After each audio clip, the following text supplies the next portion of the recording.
Hey, welcome back. It's Scoriox here, and today I'm going to tell you exactly how many tokens you need to stake to pretty much play Illuvium for free off of revenue distribution rewards. Okay, imagine putting in a small amount at the start and then playing the game how you like. Let's get into it. And as always, I'm Scoriox. Welcome back. I'm not a financial advisor. This is not financial advice, and I do the maths and you do that sweet degen.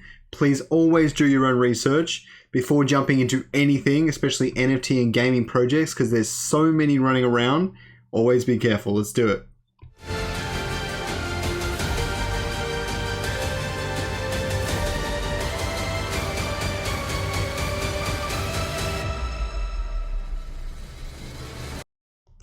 Okay, so I know a lot of you have been around a lot of my videos in the past, but before we get into this, I definitely need to explain a few things. I need to explain revenue distribution, and that part 2 is coming soon as well, and part 2 is going to be the same thing, but for land. How much land do you need to play for free off the rewards? So definitely get excited for that. Definitely like the video down below. I'm also going to let you guys know that if I can get 500 likes between this and part 2, then I will release this Excel sheet, probably not a Google sheet, but you can always translate it. I'll release this Excel sheet to everyone and mess around with all the numbers and things I'm working with. So get excited for that. This is going to be an awesome one. So firstly, let me explain revenue distribution really quickly.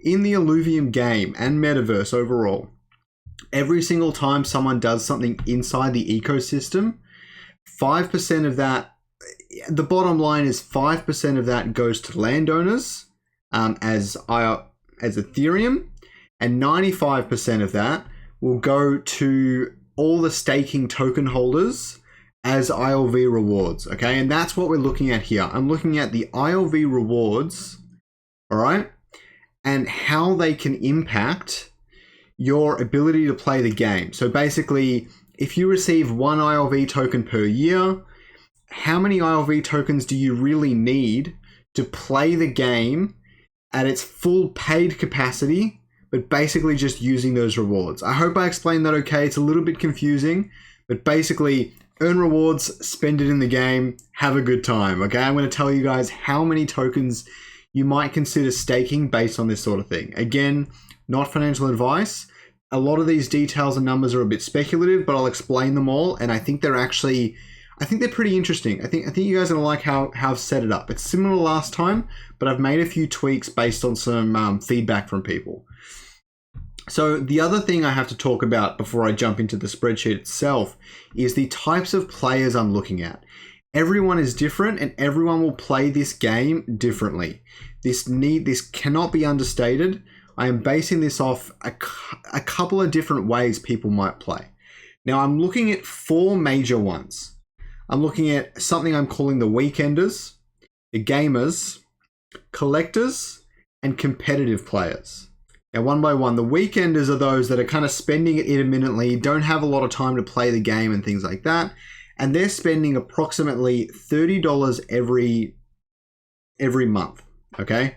Really not much at all right? But the thing here is that it's $30 a month, and how do I put this? It doesn't really seem like much, but this is new money entering the system. This doesn't really include you selling Illuvials and then taking that money and reinvesting it and things like that. This is more just playing for the enjoyment of it, spending money on the game because you want to, okay? And this video is going to help kind of explain the best ways to go about that. The second type of person is the gamer. Now, the gamer is going to spend $30 every week. They have a bit more time to play. They're probably selling a couple of their Illuvials, but they're starting to really collect them and build up a repository of their different teams and things for competitive play. Okay, and they're $30 weekly again. My third type is the collectors, and I've got them as $30 daily. For future reference, that is kind of what I would aim for myself. I would be aiming to spend about $30 every day on the game. Maybe I'll need to spend more. We don't know those sorts of details yet. But that is the sort of goal I would have, and I suspect most people would as well. So I'm going to focus some of my attention to that when I'm going through this video. And the last type of player is the competitive player, which is spending $30 which is playing 12 hours a day, $30 every hour, and every day. I didn't really do like 5 days a week, I don't think. Or maybe I did. But basically, they're doing this full time. And in case you're curious, that actually amounts to about 130K every year. And this is all USD, by the way. But 130K a year. So I don't expect anyone to be spending this sort of money. But there are lots of people out there that will be. Especially if they're profiting 200K and spending 100K, then who am I to judge? Maybe they will. Maybe they'll be able to do that well in the system. So that's definitely a possibility. All right, let's have a look at how I've laid out my different players here, okay? I'll zoom in a little bit more. Okay, so I've got them as percentages, right? You can see that right here. I've got 7.8%. So these top two aren't really relevant. I'm looking at these last four, okay? I'm just going to talk about that for a second. So it goes weekenders, gamers, collectors. No, collectors is last. Weekenders, I'm going to have to look it up. Weekenders, gamers, collectors, and competitive. I had it right the first time. Okay. So the big thing here is, if you guys might remember, I'm looking at how many players of a pool I've created. In this case, it's 125,000 people. Okay. I'm looking at how many of them are going to fall into these categories in general. And that is how I'm generating the revenue to calculate a lot of these figures. Now, at the moment, my weekenders are close to 30%. My gamers close to 35%. Collectors at about 7%. And competitive at about 2.4%. Now, a big bit of feedback I got, as you can see here in the annual revenue, is that the competitive players are taking up a lion's share here. They're pretty much like 70% of all the players, which seem to really skew the results, especially as I started to multiply them by amounts of players. Now, I've changed it to a flat number, because if you guys get those 500 likes between the two videos and I release this, you'll be able to mess around with that sort of stuff. That's why I built it this way. I've created as a flat number, currently about 2.4% of the player base. I think 3,000 people could easily be putting in these sorts of hours and money, not including scholars here, by the way, just like hardcore gamers and people who are collecting a lot. But as I go down and I multiply the players by 2, by 4, and so on, right? You'll notice that this number, 390 million, is not increasing that much. I've got it on a modifier instead. All the other ones are doubling because I think those percentages will stay static.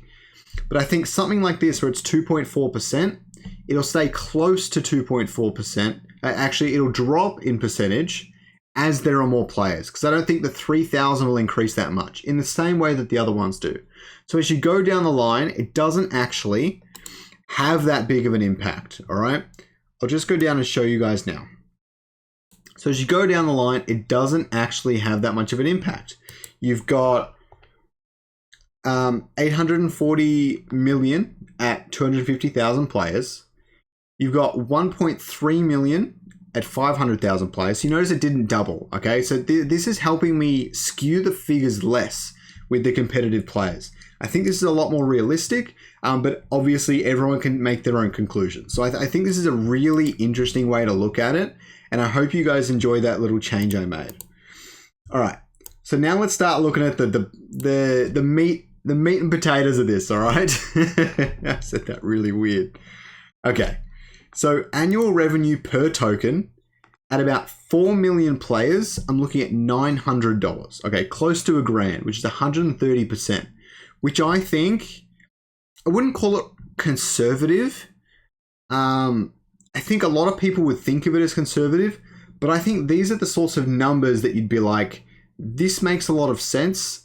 There's a good chance we go higher than that, but this makes a lot of sense to just look at it objectively. Okay, I'm trying to be as objective as I can. I know I can be a bit bullish in Illuvium a lot of the time, but I'm trying to be objective here. And you're looking at 125,000 players, you'd probably only get about 10% return per annum. That being said, that's pretty much on par with the stock market. So even if ILV doesn't perform as good as everyone thinks it's going to, you're still doing better than stocks. So keep that in mind. Try and keep that perspective. I know crypto and people are impatient and they want their money and they want to get huge gains, but it's good to try and keep that perspective. Now, here's the fun part, okay? I've synthesized that information into how many tokens you would need to play for free under one of these categories. And as I said before, I'm going to be focusing on collectors, which is $30 every single day. Now, looking at gamers quickly, which is $30 every week, if you had almost 2 tokens staked and we hit 4 million players, given it's a AAA game, realistic, it's a matter of time frame, might take 2 or even 3 years. Still think it's realistic to hit that. To be a gamer and spend $30 every week, you'd only really need 2 tokens invested.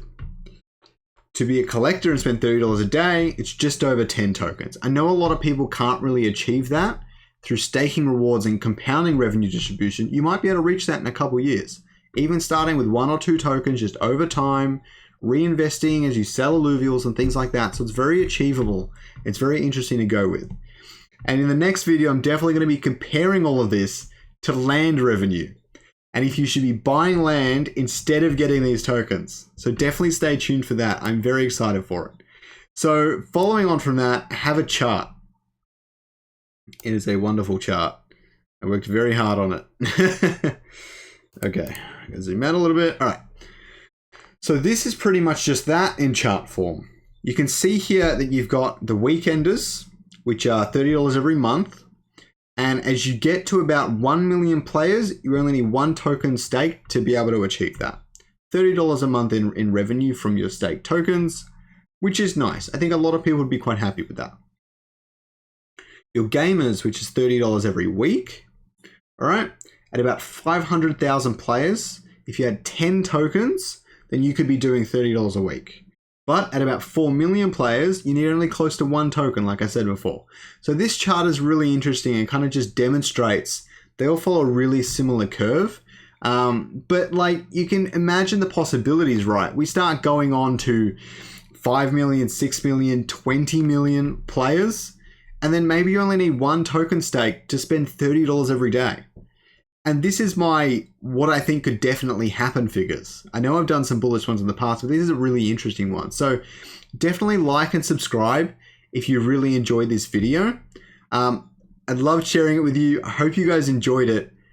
And yeah, it's going to be really exciting times in the future. There's lots happening in Illuvium, and I'll cover some of the news if you guys want me to. If there's anything else you want me to cover, just leave a comment down below. If you want to chat with me a bit more closely, I spend a lot of time in the Shiny Shards Guild Discord, which is also in the description. I appreciate you guys all joining me today, and have a good one. Hey everyone, thanks for watching the video. I hope that you'll watch that next video up in the top right hand corner, or don't, but I really do appreciate it. Please like and subscribe down below, and I'll catch you all in the next one.